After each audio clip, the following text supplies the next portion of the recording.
ஹல்லேலூயா. ஆண்டவராய் இயேசு கிறிஸ்துவின் நாமத்தினாலே உங்கள் அனைவருக்கும் எங்களுடைய குடும்பத்தின் சார்பில் புது வருட வாழ்த்துக்களை கூறிக்கொள்கிறேன். எல்லா விதத்திலும் உங்களுடைய வாழ்க்கை ஜெயமான ஒரு ஆண்டாக இந்த வருஷம் அமைவதாக என்று இயேசுவின் நாமத்தினாலே நான் உங்களை வாழ்த்துகிறேன். ஹல்லேலூயா. இன்றைக்கி அநேகர் பக்கத்து ஊர்களிலிருந்து, தூரத்தின் ஊர்களிலிருந்து, வெளிநாடுகளிலிருந்து இங்கே ஆண்டவரை ஒருமித்து ஆராதிக்க வந்திருக்கிறீர்கள். உங்களோடு கூட சேர்ந்து நாங்களும் ஆண்டவர் இந்த புதிய வருடத்தின் இந்த ஆரம்ப நிமிடங்களிலே தேவனை ஒருமித்து உயர்த்துவதில் நான் மிகுந்த சந்தோஷப்படுகிறேன். நாம் அனைவரும் ஒருமித்து கர்த்தருடைய நாமத்தை உயர்த்துவோமாக.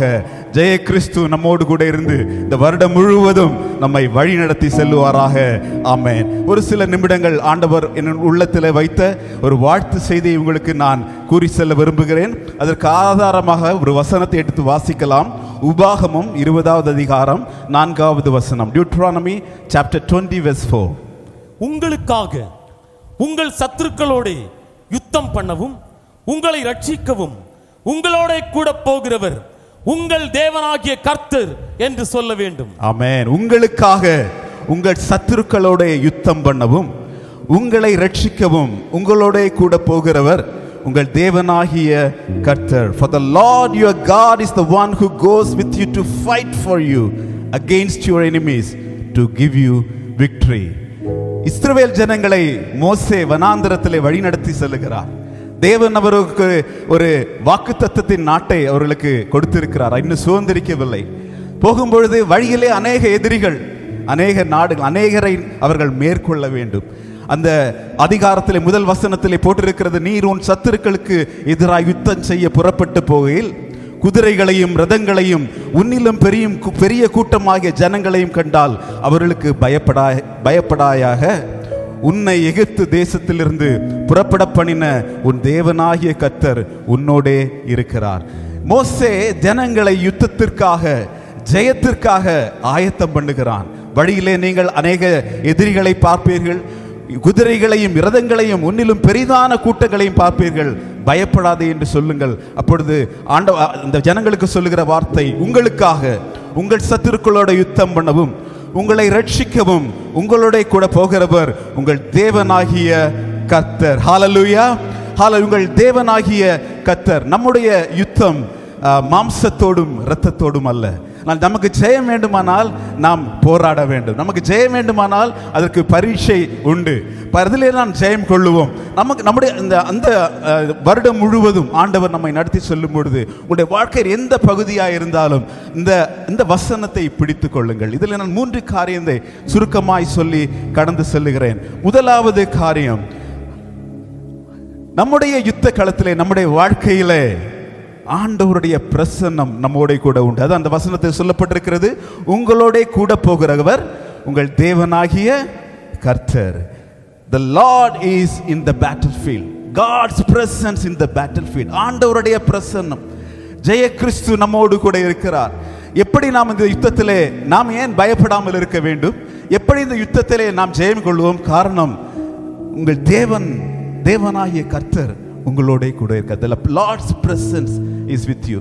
என்னுடைய அருமையான தம்பி டேவிட் சாம் அவர்கள் பிரசங்கத்திலே சொன்னார்கள், தாவீதோடு கூட அநேகர் அவரோடு கூட யுத்தத்திற்கு வந்தார்கள். ஆனால் ஒரு கட்டத்தில் யாருமே இல்லை. நம்மோடு கூட நம்முடைய வாழ்க்கை படகுல, நம்முடைய வாழ்க்கை பயணத்தில் அநேகர் இருப்பார்கள்.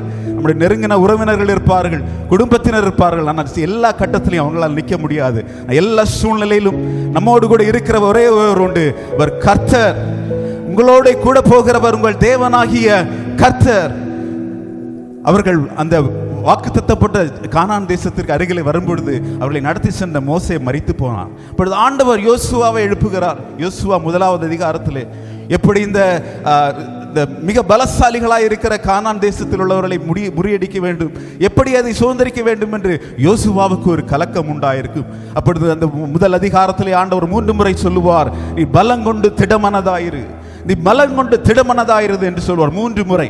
முதலாவது முறை, அந்த 3 முறை ஒரு 3 காரணங்களினாலே நீ பலங்கொண்டு திடமனதாயிரு என்று சொல்லுவார். முதலாவது 3வது வசனம் யோசுவா 1:3 இப்படி சொல்லப்பட்டிருக்கிறது, நான் மோசேக்கு சொன்னபடி உங்கள் காலடி மிதிக்கும் எவ்விடத்தையும் உங்களுக்கு கொடுத்தேன். நான் மோசேயோடு இருந்தது போல உன்னோடும் இருப்பேன். நான் உன்னை விட்டு விலகுவதும் இல்லை, உன்னை கைவிடுவதும் இல்லை. பலங்கொண்டு திடமனதாயிரு என்று சொன்னார். நான் மோசேக்கு சொன்னபடி, the spoken word of God, ஆண்டவர் நமக்கு சொன்ன வாக்குத்தத்தங்கள் நம்மோடு கூட உண்டு. ஆண்டவர் மோசேக்கு வாக்குரைத்தார், அதை அவர் நிறைவேற்றுகிறார். இப்பொழுது யோசுவாவுக்கு ஆண்டவர் வாக்கு கொடுக்கிறார், நான் உன்னோட இருப்பேன், உன்னை கைவிடுவதும் இல்லை, உன்னை விட்டு விலகுவதில்லை. ஆண்டவர் நமக்கு இந்த போராட்ட காலத்தில் செல்லும் பொழுது ஆண்டவர் நமக்கு அவருடைய வார்த்தையை கொடுக்கிறார். You get hold of that spoken word of God, rhema word of God. ஆண்டவருடைய வார்த்தை வரும் பொழுது பிடித்துக் கொள்ளுங்கள், அதை கொண்டு போராட்ட காலத்தில் செல்லுங்கள், பலம் கொண்டு திடமனதாயிருது. ஏனென்றால் தேவனுடைய வார்த்தை, தேவனுடைய வாக்குத்தத்தங்கள் உங்களோடு கூட இருக்கிறது. ஹல்லேலூயா! எத்தனை பேர் ஆண்டவருடைய வார்த்தையினாலே நடத்தப்படுகிறீர்கள்? எத்தனை பேர் ஆண்டவருடைய வார்த்தையினாலே மேற்கொள்ளுகிறீர்கள்? தேவ வார்த்தை உங்களோடு கூட இருக்கிறது. 8வது வசனத்திலே சொல்லி இருக்கிறது, இந்த நியாயப்பிரமாண புஸ்தகம் உன் வாயை விட்டு பிரியாதிருப்பதாக இதில் எழுதியிருக்கிறவைகளின் படியெல்லாம் நீ செய்ய கவனமாயிருக்கும்படி இரவும் பகலும் அதை தியானித்துக் கொண்டிருப்பாயாக. அப்பொழுது நீ உன் வழியை வாய்க்க பண்ணுவாய், அப்பொழுது புத்திமானாய் நடந்து கொள்வாய். முந்தின வசனம், மிகவும் பலங்கொண்டு திடமனதாயிரு. மிகவும் பலங்கொண்டு திடமனதாயிரு. ஏனென்றால் எழுதியிருக்கிறவைகளை படியெல்லாம் செய்ய கவனமாயிருப்ப. The written word of God, எழுதியிருக்கிறவைகள். இதுவரைக்கும் தேவன், இதுக்கு முன்பாக கேட்டோம், தேவன் இஸ்ரவேல் ஜனங்களை மேக ஸ்தம்பத்தின் மூலமாக, அக்கினி ஸ்தம்பத்தின் மூலமாக வழிநடத்தி வருகிறார். இப்பொழுது கானான் தேசத்துக்குள்ளே சொல்லும் பொழுது இதையெல்லாம் அவங்க பார்க்க முடியாது, மன்னா நின்று போகும். இப்பொழுது அவங்களுக்கு கையில் இருக்கிறது தேவனுடைய வார்த்தை, தேவனுடைய நியாயப்பிரமாணம். அவைகள் உன்னை புத்திமானாக்கும், அவைகள் உன்னை வழிநடத்தி செல்லும். அவைகளை நாம் கை கொள்ளுவோம், நாம் பலம் கொண்டு திடமனதாயிருப்போம், நாம் ஜெயம் கொள்ளுவோம். ஏனென்றால் தேவ வார்த்தை நம்மோடு கூட இருக்கிறது. The written word of God, தேவ வார்த்தை நம்மோடு கூட இருக்கிறது. உரைக்கப்பட்ட வாக்குத்தத்தங்கள் நம்மோடு கூட இருக்கிறது. தேவன் எழுதி கொடுத்த தேவ நியாயப்பிரமாணங்கள் நம்மோடு கூட இருக்கிறது. அதனால் பலம் கொண்டு மிகவும் திடமனதாயிரு. ஹல்லேலூயா! எப்படி நாம் மேற்கொள்வோம் என்று நீங்கள் கலங்க தேவையில்லை. தேவ வார்த்தை உங்களை புத்திமானாக்கும், தேவ வார்த்தை உங்களை நடத்தும். 9வது வசனம், நான் இங்கிருந்து சிங்கப்பூர் செல்லும் பொழுது எனக்கு வாக்குத்தத்தமாக என்னுடைய தகப்பனாரால் உரைக்கப்பட்ட வசனம், நான் உனக்கு கட்டளை எழுதவில்லையா? பலங்கொண்டு திடமனதாயிரு, திகையாதே, கலங்காதே, நீ போகும் இடமெல்லாம் உன் தேவனாகிய கர்த்தர் உன்னுடனே இருக்கின்றார் என்றார். ஏன் நீ பயப்படக்கூடாது, தேயக்கூடாது? தேவனாகிய கர்த்தர் உன்னோட கூட இருக்கிறார். His presence is with you. ஆண்டவருடைய உரைக்கப்பட்ட வாக்குத்தத்தங்கள், வார்த்தைகள் உன்னோடு கூட இருக்கிறது. தேவனுடைய நியாயப்பிரமாணங்கள், வசனங்கள் உன்னோடு கூட இருக்கிறது. தேவனுடைய பிரசன்னம் உன்னோடு கூட இருக்கிறது. நீ பயப்பட தேவையில்லை, நீ கலங்காமலும் திகையாமலும் இருப்பாயாக. தேவ வார்த்தையை பற்றி கொள்ளுங்கள், தேவ வாக்குத்தத்தங்களை பற்றி கொள்ளுங்கள். இவைகள் மூலம் நாம் இந்த வருஷத்திலே ஜெயம் கொள்ளுகிறவர்களாய் ஆண்டவர் நம்மை நடத்துவார். ஹல்லேலூயா! அதே உபாகமம் 24வது அதிகாரத்தில் 2வது பகுதி, உங்களுக்காக உங்கள் சத்துருக்களோட யுத்தம் பண்ணவும், உங்கள் சத்துருக்களோட யுத்தம் பண்ணவும். ஆண்டவர் நம்மோடு கூட வருகிறது மட்டுமல்ல, சில பேர் நம்ம கூட வருவார்கள், அவங்களால எந்த உபயோகமும் இருக்காது. ஆனால் தேவன் யுத்தங்களின் தேவன். யாத்திராகமம் 15:3 சொல்லப்பட்டிருக்கிறது, கர்த்தரே யுத்தத்தில் வல்லவர். கர்த்தர் யுத்தத்தில் வல்லவர். கர்த்தர் என்பது அவருடைய நாமம். The Lord is a warrior. The Lord is his name. நம்மோடு கூட வருகிறவர் யுத்தத்தில் வல்லவர். அவர் நம்முடைய எதிரிகளோட வழக்காடுவார், அவர் யுத்தம் பண்ணுவார். அப்ப நம்ம என்ன பண்ணுவோம்? நம்ம என்ன செய்வோம்? சும்மா இருப்போம். யாத்திராகமம் 14:14 சொல்லி இருக்கிறது, கர்த்தர் உங்களுக்காக யுத்தம் பண்ணுவார், நீங்கள் சும்மா இருப்பீர்கள். சும்மா இருப்பீர்கள். ஆங்கிலத்தில் NKJV போட்டிருக்கு, you shall hold your peace. சமாதானமா இருப்பீர்கள். உங்க சமாதானத்தை காத்துக்கொண்டு சும்மா இருங்க. ஆண்டவர் உங்களுக்காக யுத்தம் பண்ணுவார். நீங்க வாழ்க்கையில ஜெயிக்க வேண்டிய பகுதிகள் இருக்கிறதா? எப்படி மேற்கொள்வேன் அங்கலாய்த்து கொண்டிருக்கிறீர்களா? தேவன் உங்களுக்காக யுத்தம் பண்ணுவார், நீங்கள் சும்மா இருப்பீர்கள். சும்மா இருப்பீர்கள். ஹல்லேலூயா! உங்களுக்கு சமாதானத்தை காத்துக் கொள்வீர்கள். இந்த வருடம் உங்களுக்கு ஜெயத்தின் வருடம் அல்ல, இந்த வருடம் மட்டுமல்ல, சமாதானத்தின் வருடமாகவும் ஆண்டவர் உங்களுக்கு மாற்றி தருவார். காரணம், நீங்கள் ஆண்டவருடைய கரத்திலே அமைதியாய் அடங்கி நீங்கள் அமர்ந்திருந்து நானே தேவன் என்று அறிந்து கொள்ளுவீர்கள். அழிந்து கொள்ளும். 3வது, அந்த வசனத்திலே போட்டிருக்கு, எதற்காக கர்த்தர் உங்களோடு வருகிறது மட்டுமல்ல, உங்களுக்கு யுத்தம் பண்ணுகிறது மட்டுமல்ல, உங்களை ரட்சிக்கவும். ஆங்கிலத்திலே போட்டிருக்கு, டு கிவ் யூ விக்டரி. எதற்காக ஆண்டவர் யுத்தம் பண்ணுனா அதுக்கு ஒரு ரிசல்ட் தான் உண்டு, தோல்வி என்பதே கிடையாது. ஆண்டவர் யுத்தம் பண்ணினால் உங்களுக்கு ரட்சிப்பு, ஆண்டவர் யுத்தம் பண்ணினால் உங்களுக்கு ஜெயம், முடிவு ஜெயமாய் மட்டுமே இருக்கும். நீங்கள் அதை பார்த்து ஆண்டவரை மகிமைப்படுத்துவீர்கள். ஹல்லேலூயா. நம்முடைய கர்த்தராகிய கிறிஸ்துவினாலே ஜெயம் தருகிற தேவனுக்கு ஸ்தோத்திரம், ஸ்தோத்திரம், ஸ்தோத்திரம். இதை நன்றாக அறிந்த தாவீது சங்கீதம் 144 சொல்லுகிறார், முதல் வசனம், என் கைகளை போருக்கும் என் விரல்களை யுத்தத்திற்கும் படிப்பிக்கிற என் கண்மலையாகிய கர்த்தருக்கு ஸ்தோத்திரம். நான் சும்மா இருப்பேன், சில நேரம் ஆண்டவர் எனக்கு சொல்லி தருவார் என்ன செய்யணும்னு. ஆண்டவர் உங்களை படிப்பிப்பார், பழக்குவிப்பார், உங்களுக்கு தெரியாத காரியங்களை கற்றுத்தருவார். ஆண்டவர் கற்றுத்தருவார். அப்ப தாவீது என்ன சொல்லுகிறான் தெரியுமா? 9வது வசனத்துல, நான் என்ன செய்வேன் கர்த்தாவே, நான் உமக்கு புதுப்பாட்டை பாடுவேன், தம்புரினாலும் 10 அரம்பு வீணையினாலும் உம்மை கீர்த்தனம் பண்ணுவேன். எனக்கு யுத்தம் பண்ண தெரியாது ஆண்டவரே, ஆனா நான் உம்மை துதிப்பேன், நான் உம்மை பாடுவேன், 10 அரம்பு வீணையினாலும் உம்மை துதிப்பேன். ஹல்லேலூயா. அடுத்த வசனம் 10வது வசனத்தில் சொல்லி இருக்குது, நீரே ராஜாக்களுக்கு ஜெயத்தை தந்து உமது அடியானாகிய தாவீதை பொல்லாத பட்டயத்திற்கு தப்புவிக்கிறவர்.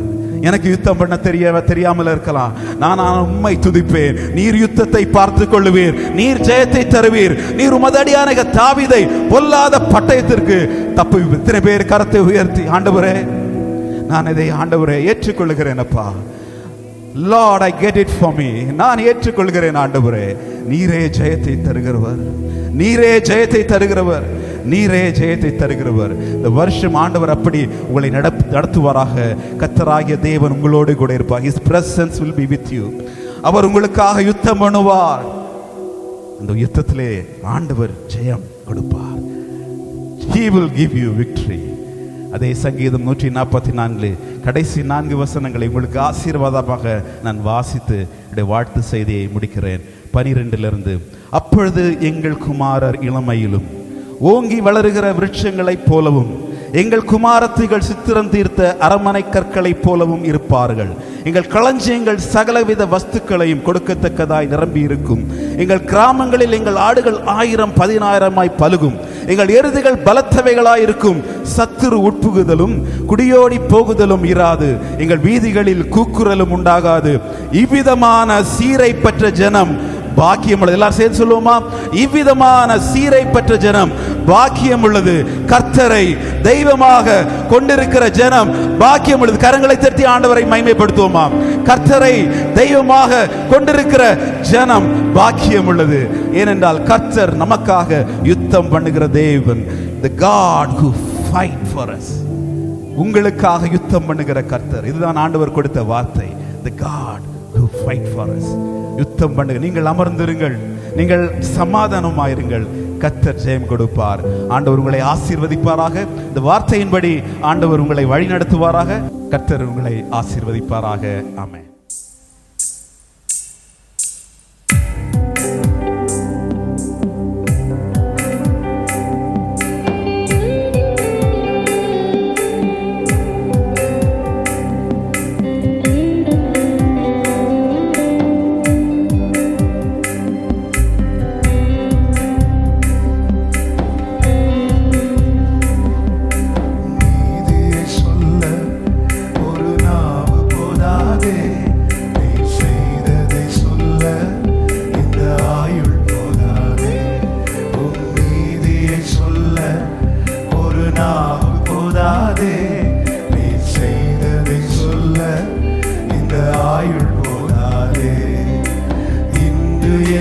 காண்பதெல்லாம் உம்மால் தானே வந்தது. இன்று என்னில் காண்பதெல்லாம் உம்மால் தானே வந்தது. இயேசுவே என் வாழ்வின் அர்த்தமே, உம் மகத்துவத்தை சொல்லி துதிப்பேன், உம் மகத்துவத்தை சொல்லி துதிப்பேன். உம் நீதியை சொல்ல ஒரு நாவு போதாதே, நீ செய்ததை சொல்ல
சொல்ல இந்த ஆயுள் போதாதே.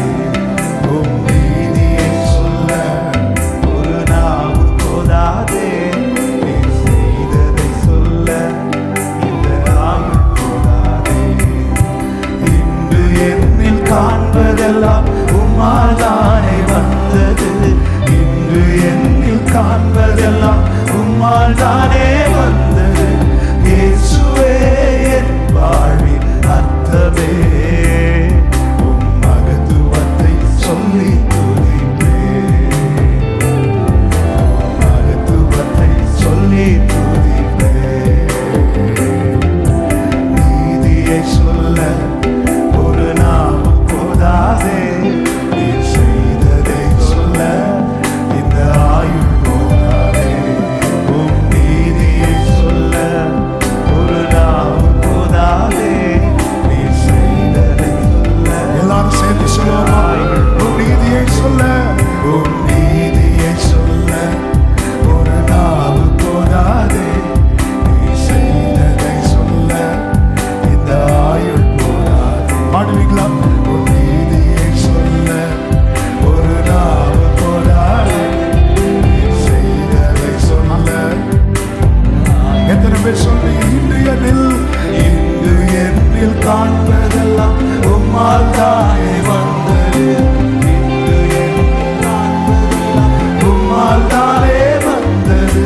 இயேசுவே என் வாழ்வின் அர்த்தமே. உம் மகத்துவத்தை சொல்லி துதிப்பேன். உம் மகத்துவத்தை சொல்லி துதிப்பேன். கைகளை தட்டி தேவனுக்கு மகிமை செலுத்துவோம்.